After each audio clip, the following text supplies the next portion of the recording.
আলহামদুলিল্লাহ আলহামদুলিল্লাহ অনেক দিন পর কিন্তু আমাদের অঞ্চলে ভুট্টা ক্রয় বিক্রয় আবারও শুরু হয়েছে। অর্থাৎ মাঝখানে যে জুন মাস, এই মাসে কিন্তু টোটালি ভুট্টা ক্রয় বিক্রয় অফ ছিল, অর্থাৎ বেচাকেনা একদমই ছিল না। এখানে দুইটি কারণ রয়েছে, একটা ছিল ঈদের কারণে আর দ্বিতীয় হচ্ছে জুন ক্লোজিংয়ের কারণে। এই সময় কিন্তু ভুট্টার দাম অনেক কৃষকই ভেবেছিল হয়তো ভুট্টার দাম কমে যাবে, এই কারণে কিন্তু অনেকেই 1020 বা 1120 করে বিক্রি করে ফেলেছে। অর্থাৎ যারা হতাশ হয়েছিল তারা কিন্তু আজকে ক্ষতিগ্রস্ত হয়েছে, যারা ধৈর্য ধরেছে তারা কিন্তু আজকে মোটামুটি কিছু টাকার মুখ দেখতে পারবে। অর্থাৎ এই কারণে কিন্তু আল্লাহ তাআলা বলেছেন যে অবশ্যই আল্লাহ তাআলা এবং ধৈর্যশীলদের পছন্দ করেন। যারা ধৈর্যশীল তারা কিন্তু এই কারণেই কিন্তু বেশি সফল হয়ে থাকে। দেখেন, যারা আজকে ধৈর্য সহকারে ভুট্টাগুলো রেখেছে তারা কিন্তু আজকে মোটামুটিভাবে ভালো কদর একটা পাচ্ছে।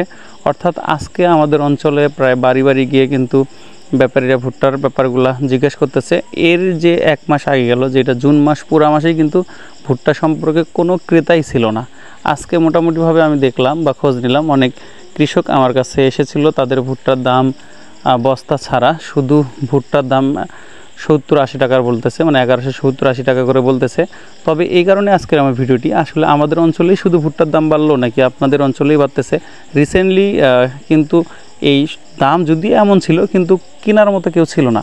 আর আজকে যদিও আপনার দাম আহামরি বাড়ে নেই, কিন্তু চাহিদাটা আজকে কিন্তু ব্যাপক আকারে ধারণ করেছে। এই চাহিদার কারণে আজকের মূলত আমার ভিডিওটি, যে আসলে আপনাদের অঞ্চলে বর্তমান ভুট্টার বাজারটি কত, এই বিষয়টি জানার জন্য মূলত ভিডিওটি করা।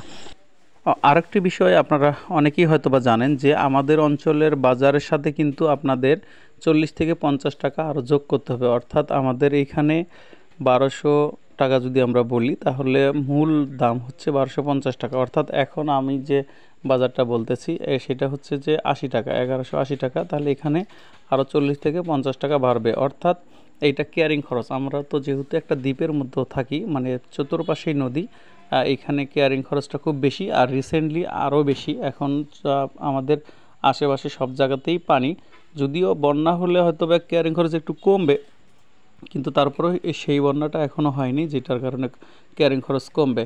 আসলে এখন যে আজকে যে ভুট্টাগুলা নিয়ে যাচ্ছে ব্যাপারীগুলো, সেগুলোর কিন্তু কেয়ারিং খরচ প্রায় 60 টাকা, মানে মন প্রতি প্রায় 60 টাকার মতো খরচ। অর্থাৎ যদি এখন আমরা হিসাব করি 70 বা 80 টাকা, তাহলে কিন্তু 60 টাকা যোগ করলে বুঝতেই পারতেছেন প্রায় 1230-40 টাকার মতো দাম। তবে সেই হিসাব করে আপনারা ভুট্টা বিক্রয় করবেন। গাড়ি লোড আমার মনে হয় হয়তোবা এক ব্যবসায়ী বলল যে 1250 টাকার মতো, তবে আমি শিওর না। এইটা জানার জন্যই মূলত ভিডিওটি করা। আপনারা অবশ্যই আমাকে একটু সঠিক তথ্যটা দিবেন যে আপনাদের অঞ্চলে গাড়ি লোড কত করে হচ্ছে। এই তথ্যটির উপর নির্ভর করে কিন্তু অনেক কৃষক সচেতন হতে পারবে, অনেক কৃষক উপকৃত হতে পারে। তাই আমি চাচ্ছি আপনারা যদি জানেন তাহলে অবশ্যই সঠিক উত্তরটা দিবেন, আর না জানলে তাহলে ভুয়া কমেন্ট করার দরকার নেই। তো ধন্যবাদ সবাইকে ভিডিওটি দেখার জন্য। আসসালামু আলাইকুম।